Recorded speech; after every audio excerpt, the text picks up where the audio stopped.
Hello my friends, and welcome to another rookie tarp video. As you know, when I did my video on my upside down fire and boiling water in a bag last weekend, I was also going to do something with my hammock, but because it had been raining so much over the last few weeks, it turned out that my post wouldn't stay in the ground. The post that's been up there for years just pulled right out of the ground. Well, that ended that. So since then, however, I looked around and I found kind of a cool thing for treeless tarp hanging. Now, it is Sunday, 2 days after Christmas, in East Tennessee, and I'm sitting here in a t-shirt sweating. To say the humidity is 100% just really feels like an understatement. I, however, have managed, after all the furor of Christmas, to actually make myself a hammock. Now, I like the little hammock that I got for $15 on Amazon, and I'll probably use it, but I found out that it seemed to be a little too narrow and maybe a little too short for me to get a diagonal lay, and I do want to try that. So anyway, this is my new hammock. It is made of the $1 a yard 100% polyester fabric that I got from Walmart, and I think it's probably going to stretch a little bit maybe. And I do not claim to be a seamstress. I am not a seamstress, and but I have done a whole lot of seams. There's an entire spool of thread in this hammock. I hem the sides, two zigzag hems, two zigzag seams in each side, and then I made 2-inch channels for the gathers on the end, and they are triple folded also and have 3 zigzag seams across them. I use upholstery thread for all of it, polyester upholstery thread, so I think it's pretty sturdy, and I'll show you a few of the things I've done with it that have changed since the last time I did my rookie hammock video. So let me show you, okay? First of all, I'll show you what I did about the problem without a post. I went out on, my favorite place, YouTube, and found a way to set it up without a tree, okay? Now, what I have here is, let me see if I can actually see what I have here. Yeah.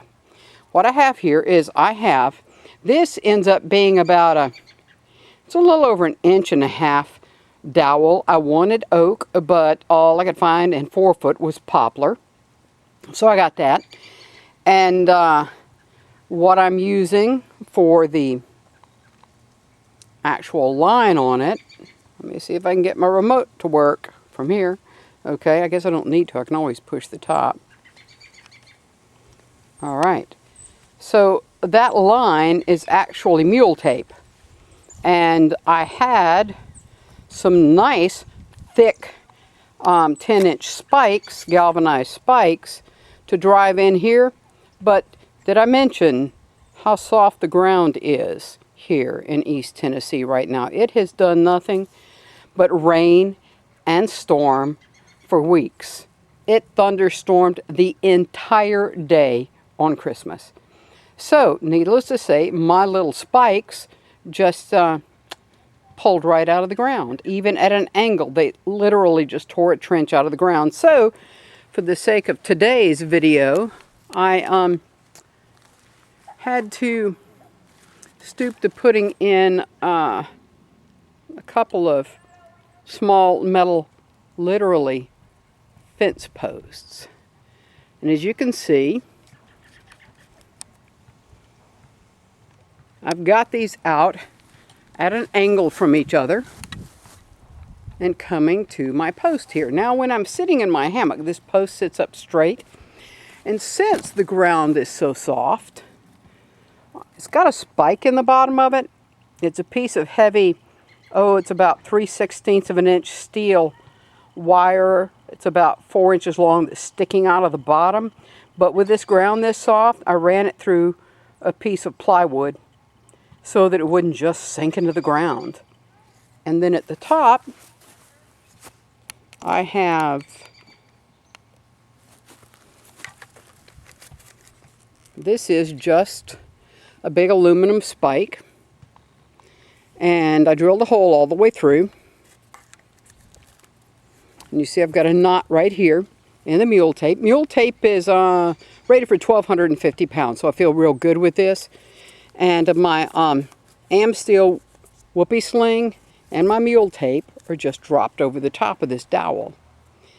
Having said that, since last I saw you, I made myself a nice set of 6-foot Amsteel whoopee slings. And these are really cool. Let me see if I can set this camera so that you can see what I'm doing here. Got it on the tripod, so it's being stubborn.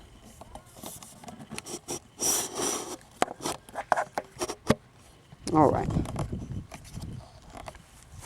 So with these, the neat thing about these is, those of you who haven't used them, is that it's a hollow core. This also, I think, 7/64 Amsteel blue is rated for also 1,200 pounds. I think there's one that's like 1,400 pounds, but I'm pretty sure this one's 1,200 pounds. So plenty. This is just an extra little mini carabiner. It just is there to make sure I've got my little whoopee sling completely choked up. But the nice thing about it is when you make these is that you can't do it with one hand. You can, they're buried in a sleeve here, and you can loosen and tighten them. I'll show you that when I have my hands free. Then I made just a continuous loop of the Amsteel that gathers the end of my hammock. My hammock is a shade over 10.5 feet long. Now that's about as long as you're going to find a hammock. But I figure I can, and see I have a whoopee sling on this end going up to my deck. And as you can see, we have lots and lots and lots of mud everywhere. My little sister always says that she has horses, and she says there are 2 seasons when you have horses. There's dust and there's mud. So, okay, so that's what I've got there. So I'm going to give that a try. And I'm going to see if I can do, which I haven't tried yet, a diagonal lie in this particular hammock. We're going to see if that'll work. I'll get my camera situated again here.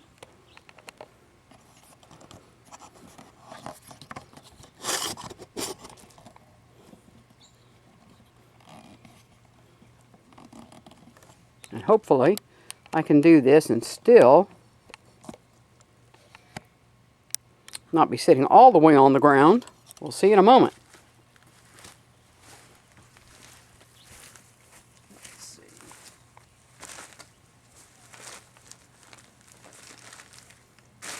So I know people pay a lot of money for hammocks, and I can't afford that. But I really like the idea, and until I'm absolutely sure that camping in a hammock is going to work for me, I don't want to spend a lot of money. And if I don't ever have to spend a lot of money, well, you know me, I'm all for that. So I have $4 worth of 100% polyester fabric, probably $1.50 worth of thread. I don't remember what the Amsteel cost me for the whoopee slings, but it wasn't horribly expensive. The mule tape also wasn't horribly expensive. When I when I remember, I'll let you know. I'll put it in the comments or something. Now I did pay like, oh my goodness, I think I paid $6 for that dowel. Could have used something else probably, but you know, I was in a hurry to get started. So that was kind of a pricey thing. Um, so I don't have a huge amount of money in this setup. And if I had trees, even less. So I'm going to take my boots off, and so I don't get mud in here, and see if I can lay down in this hammock and get the kind of diagonal lie that I would like to get. So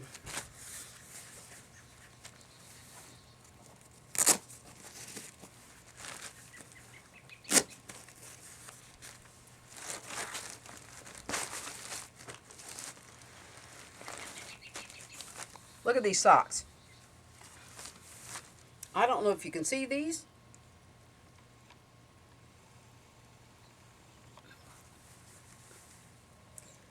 My niece-in-law knitted these for me a couple of Christmases ago.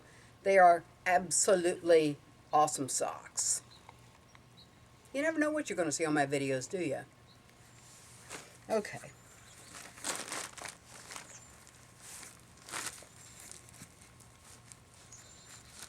So Annie, if you ever watch my video, thank you. I know I've thanked you again and again. Thank you so much for my awesome socks. I've always wanted to have hand-knitted socks, and these are my favorite colors. Okay, so let's see if I can figure out how to make this work.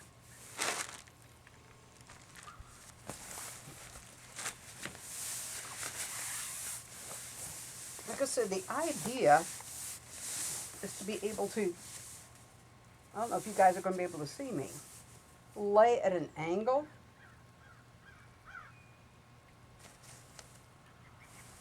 Works pretty well. I think I'll try the other direction.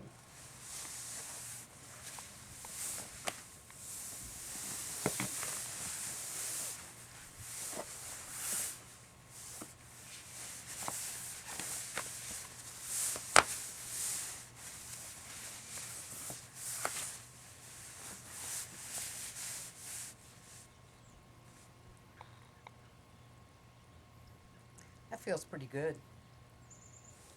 I'm kind of slid down in the hammock maybe a little bit.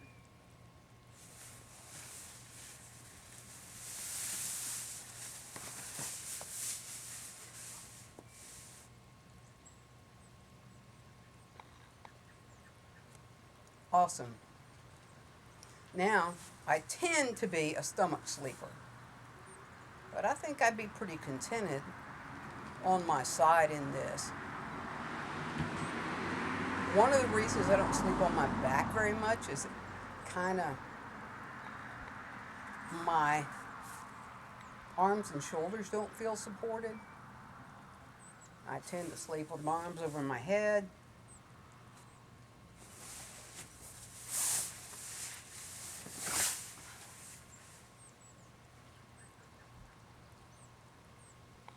You know, and I wiggle a lot.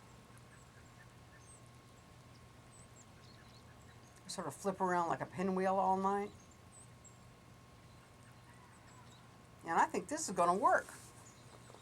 So, there's my hammock. Like I said, the whoopee slings, I'll see what the AM steel cost me. I'm really, really, truly, truly in love with it. The mule tape is great. I'm concerned that the mule tape is really going to wick water. Thinking about maybe trying to do some silicone waterproofing on it, maybe to see if it won't absorb so much, because it's kind of a soft woven stuff. The Amsteel is so tough. I'm trying to remember what, trying to remember exactly the chemical composition. I don't remember if it's a polypropylene or a polyethylene. I don't remember, but it is very tough. I mean, just cutting with scissors is a pain. Cutting it with your knife is a pain. It is just tough. They use it a lot for like for boating. I think that maybe yachting may be where it actually developed. It floats. It's tough. It will abrade more than steel cable would, but it's so light. And if you do protect it from abrasion, which it's tough enough to handle some of it, it's amazing. It weighs almost nothing. And you could basically completely get away without doing pretty much any hardware on your hammock. I do like the convenience of being able to snap the